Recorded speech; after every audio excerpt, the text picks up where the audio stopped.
안녕하세요. 오늘은 레이저 티닙에 대해서 설명을 드리겠습니다.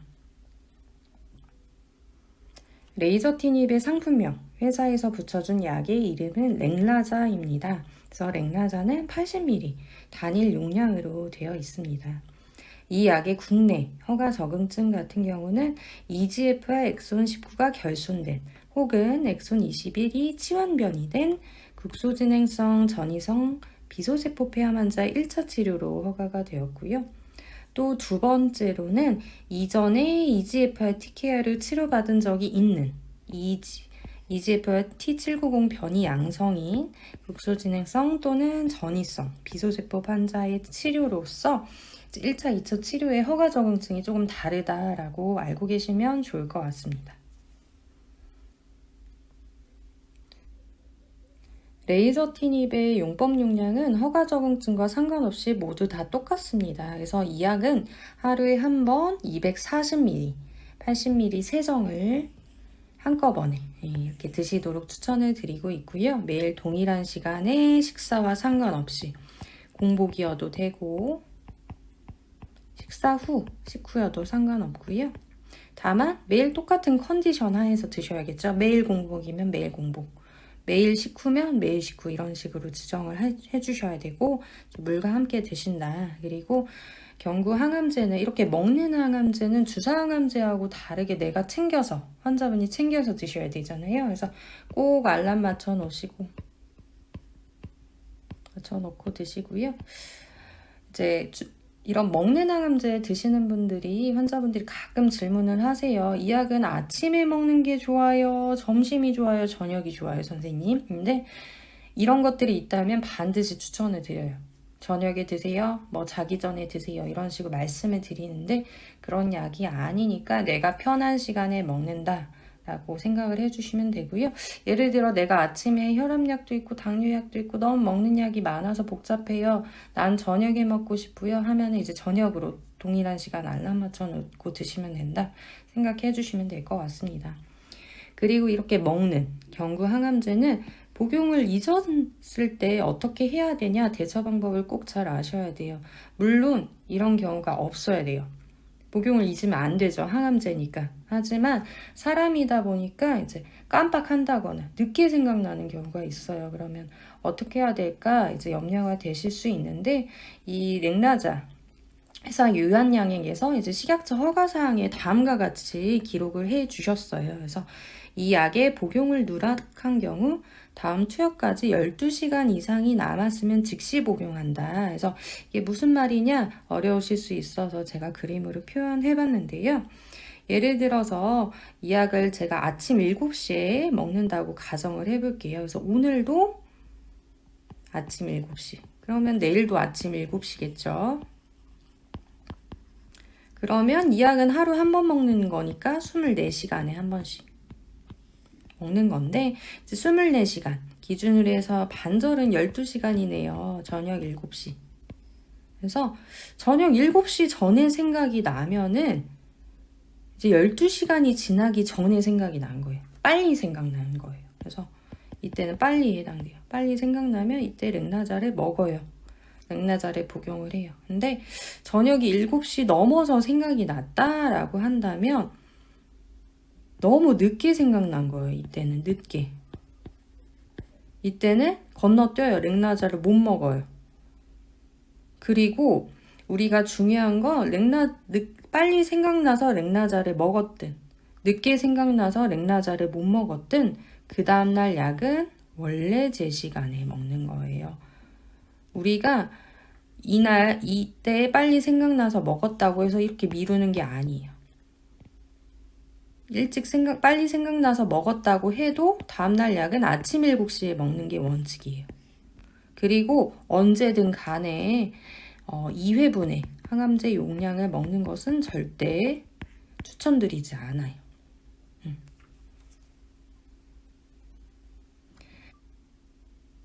다음으로 용량 조절이 필요한 이상 반응을 살펴보겠습니다. 그래서 첫 번째로는 간질성 폐질환과 폐염증이 제시되는데요.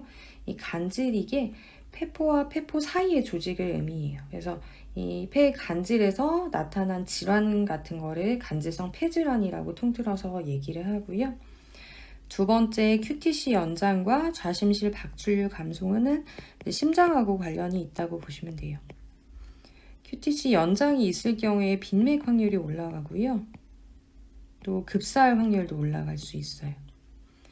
그리고 좌심실 같은 경우는 이제 산소가 풍부한 혈액을 전신과 뇌로 공급하는 역할을 하는데요. 그래서 좌심실 박출률이 감소하게 되면 충분한 산소 공급이 이루어지지 못한다라고 보시면 되고요.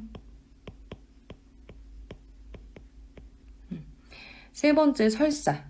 설사 같은 경우는 하루에 3-4번 이상 물변을 보는 것들을 의미를 하고, 네 번째 발진은 피부 색이 변하거나 부어오르는 것을 의미합니다. 그래서 이런 것들이 있다고 해서 반드시 용량 조절이 필요하지는 않지만 교수님과 꼭 상의를 할 필요가 있다라고 보시면 되고요. 여섯 번째, 흔하게 20% 이상 발생하는 이상 반응에 대해서 살펴보는데요. 가장 빈도가 높은 건 역시 발진이었습니다. 그래서 레이저틴입 투여 환자의 반 이상에서 발생했다라고 보시면 되고요. 아래 그림에서 보다시피 이제 얼굴 심한 경우도 있고요. 이제 등에서도 이렇게 발생한 경우를 확인할 수 있고, 설사, 가려움증 이외에도 손발톱 독성. 그래서 독성이라고 조금 일반적인 말로 식약처에 써져 있기는 했는데요. 이게 손발톱의 염증이라던가 또 감염 혹은 줄이 생기는 것들 의미하고요. 그림에서 보다시피 이런 식으로 염증 같은 것도 생길 수 있고요.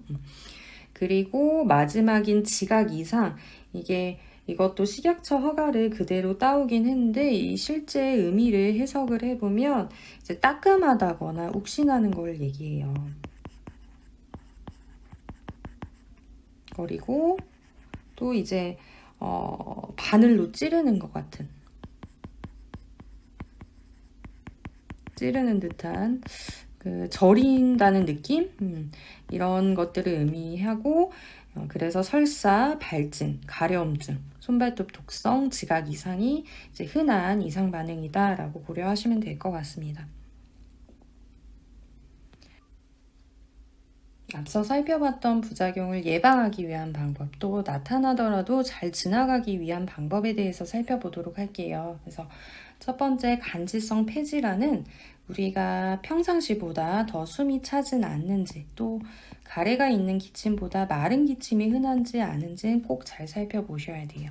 그래서 이렇게 아침에 이렇게 일어나서 앉을 때 좀 숨이 차다던가, 혹은 걷다가 계단을 올라가는데 평상시보다 지나치게 숨이 차다던가, 이런 것들을 꼭 잘 살펴봐 주시고, 호흡곤란이나 기침, 발열이 있다고 해서 반드시 폐질환이 있는 것은 아니고, 우리가 갖고 있는 질환, 폐암이라던가 혹은 그때 잠깐 숨이 지나치게 찼다거나 하는 걸 수도 있지만 미리 염려는 하지 마시되 꼭 면밀히 확인하는 것이 중요할 것 같고요.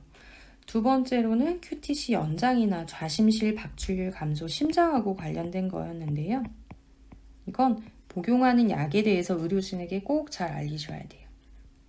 이게 항생제라던가 항우울제 같은 것들이 QT 연장을 시키는 약물이 일부가 해당이 돼요. 그래서 내가 복용하는 약에 대해서 의료진에게 모두 알리고, 또 특정한 질환이 있다면 이제 마찬가지로 그런 것도 복용하는 약과 질환에 대해서 의료진에게 다 알린다가 중요한 것 같아요. 그래서 이런 것들을 판단을 해서 심전도를 한다거나 전해질 검사를 한다거나 복용하는 약을 이렇게 조정을 할 수가 있기 때문에 꼭 복용하는 약에 대해서 의료진께 알려야 되고요.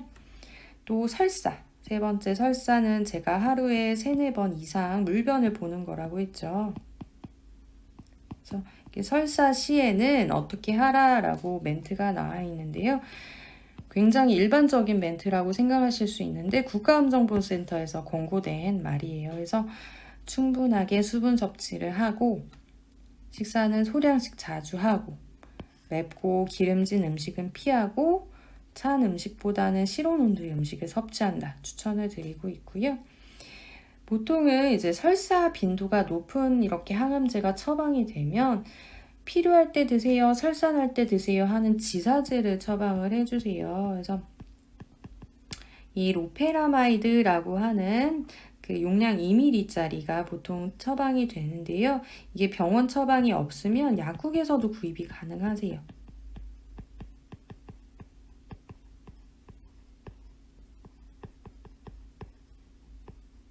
그래서 설사가 하루에 3-4번 이상 자꾸 물변을 본다 하면 2개를 먹고, 설사가 계속돼? 라고 한다면 4시간마다 하나씩 복용을 할 수 있어요. 그래서 하루에 최대 8개까지 복용을 할 수 있으니까 이제 집에서 설사 난다고 참고 하지 마시고 이제 로피라미드 드시면서 잘 지켜보시면 좋을 것 같습니다. 4번째로는 발진이나 가려움이 있는데요. 일단 기본적으로 알코올 성분이 없는 순한 로션.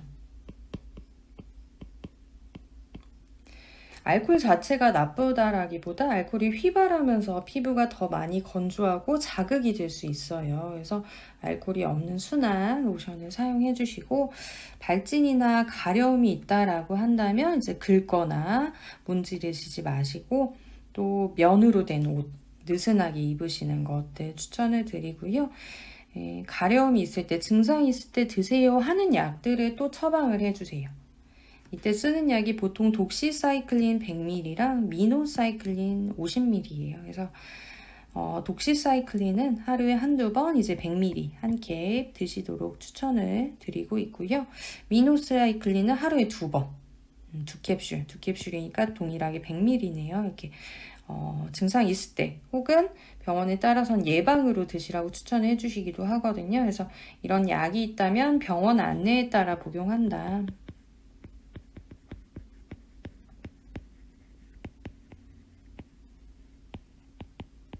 혹은 먹는 약 대신에 바르는 약을 주시기도 하세요. 그래서 하이드로코티손 같은 연고를 주시면 병원 처방대로 이제 연고를 잘 적용해 주시면 좋을 것 같습니다.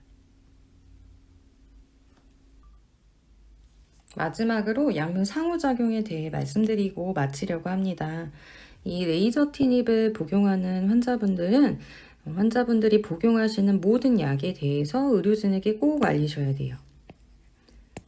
이 약은 상호작용이 이제 흔하게 있는 약인데요. 식약처 자료에 따르면 강력한 CYP3A4 저해제와 가능한 병용하지 않도록 한다. 또 CYP3A4 유도제와 가능한 병용하지 않도록 한다. 그리고 BCRP 기질로 알려진 약물과의 병용 투여는 피한다. 가지고 여기에 해당하는 약들이 곰팡이균 치료제로 쓰는 일부 항진균제, 또 일부 항생제, 또 이제 경련 예방이나 치료로 쓰는 항전간제, 그리고 고지혈증 약들이 여기 해당이 돼요. 그래서 내가 복용하는 약에 대해서 이제 병원의 의사 선생님 꼭 말씀을 하셔야 되고요. 또 이제 근처 동네 병원이나 의원에 갈 때 또 꼭 얘기하셔야 되고, 약국에 갈 때도 꼭 얘기하셔야 돼요. 그래서 이 복용하는 약에 대해서 의료진에게 알리면 상호작용 정도에 따라서 병용을 이제 하지 않도록 할지, 아니면은 두 약을 병용하면서 모니터링을 좀 더 면밀히 할지 등에 대해서 판단을 해주시기 때문에 꼭 복용하는 약에 대해서 의료진에게 알린다 잊지 않기를 바랍니다.